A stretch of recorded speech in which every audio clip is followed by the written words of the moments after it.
আল্লাহ বলে, বন্ধু আপনি এবার বলে দেন, জান্নাতের কথা শুননা যদি আমার কোনো বান্দা মনে মনে ভাবে যে আল্লাহ কথা তো ভালো, জান্নাতে তো যাওয়া দরকার, যাইতে তো মন চায়, তা আমি যে পরিমাণ গুনাহ করছি হুজুর, যে পরিমাণ নাফরমানি করছি, আমি কেমনে যাবো? আমার তো গুনাহ অনেক বেশি। তা আল্লাহ বলেন, নাব্বি ইবাদি আন্নী আনাল গফুরুর রহিম।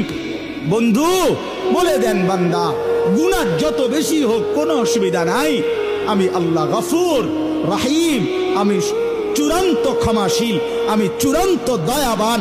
আসমান পর্যন্ত যদি গুনাহ পৌঁছে যায়, কসম আল্লাহর আমি ওয়াদা দিলাম মাফ করে দেব।